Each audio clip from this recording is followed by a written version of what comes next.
Salam sejahtera para telutizen. Kami gugus 21 Tebet ingin mempertunjukkan how to be a good telutizen muda. Sebelum itu, yuk kita mulai videonya. Dimulai dengan nomor 1, 5S. Senyum, sapa, salam, sopan, dan santun. Disimak ya.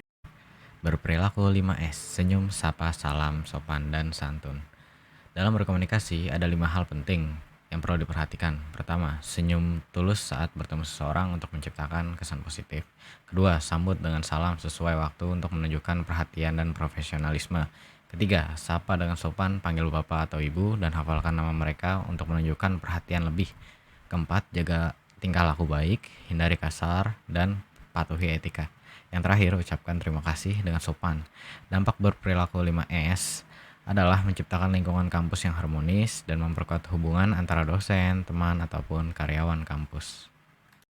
Jadi begitu ya teman-teman telutizen mengenai menjaga kebiasaan 5S yang bertujuan untuk membentuk karakter yang lebih baik dan ramah terhadap sesama. Kita lanjut ke nomor 2 ya, aktif dalam kelas. Mari simak. Tips agar menjadi mahasiswa yang aktif mengikuti perkuliahan di dalam kelas. Yang pertama, banyak membaca dan kuasai materi. Selain dapat materi mata kuliah dari dosen, kamu bisa memperbanyak literasi dari berbagai sumber. Yang kedua, tulislah pertanyaan atau pendapat yang akan disampaikan. Jika dosen atau temanmu sudah selesai menyampaikan materi perkuliahan, tulislah beberapa pertanyaan atau pendapat yang akan kamu sampaikan. Yang ketiga, percayalah pada diri sendiri. Seberapa hebat kemampuan kamu tidak akan pernah maksimal dalam melakukan sesuatu jika tidak diimbangi rasa percaya diri yang tinggi. Yang keempat, dengarkan baik-baik saat dosen atau temanmu berbicara. Tidak semua mahasiswa di dalam kelas akan mendengarkan apa yang disampaikan oleh dosen atau saat temanmu sedang presentasi di kelas. Ini merupakan hal yang paling penting. Jika kamu mendengarkan baik-baik apa yang disampaikan saat mengikuti perkuliahan, kamu akan sangat paham dan menguasai apa yang sedang menjadi pembahasan di kelas tersebut.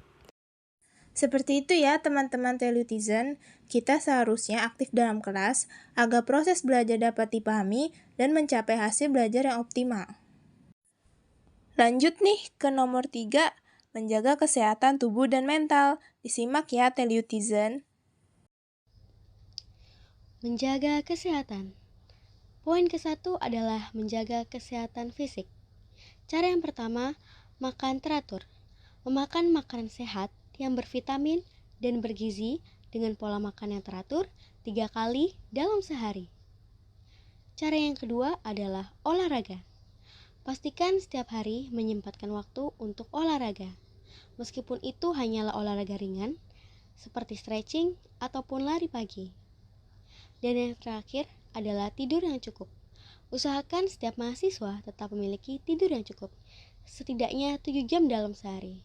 Hal ini agar kita tetap segar dan dapat berkonsentrasi atau fokus ketika dosen menjelaskan di dalam kelas pada hari esoknya. Poin kedua adalah menjaga kesehatan mental. Cara yang pertama adalah dengan curhat ke teman.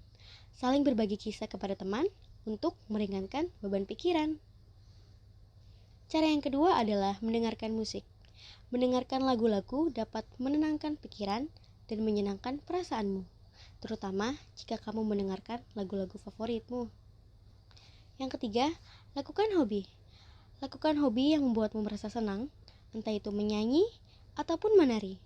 Apapun itu yang membuatmu merasa senang. Setelah telutizen simak, ternyata sangat penting ya menjaga kesehatan mental, sebab jika kesehatan mental terganggu, kondisi fisik dan kualitas hidup bisa menurun. Terakhir nomor 4, menjaga lingkungan sekitar. Diperhatikan ya. Menjaga lingkungan adalah kewajiban bagi semua manusia. Ada banyak cara untuk menjaga lingkungan. Yang pertama, dengan menjaga kebersihan udara. Kita bisa menggunakan transportasi umum untuk mengurangi emisi karbon yang menyebabkan udara tercemar. Yang kedua, untuk menjaga lingkungan, kita bisa membuang sampah pada tempatnya agar sampah mudah untuk didaur ulang serta tidak berserakan di mana-mana. Dan yang ketiga, kita bisa mengurangi penggunaan plastik sekali pakai. Caranya yaitu dengan menggunakan kantong belanjaan ketika berbelanja. Hal itu dapat mengurangi penggunaan plastik yang tidak perlu, sehingga dapat menekan penggunaan plastik. Sebagai telutizen yang baik, sudah selayaknya kita ikut serta dalam menjaga lingkungan agar terus lestari. Begitu ya teman-teman telutizen mengenai how to be a good telutizen muda, yang nanti akan terus menjunjung tinggi negara. Kami akhiri video ini, Gugus 21. Mentada mentadu kami Gugus 21 bangga menjadi Telius siap mencari ilmu bawa negara maju.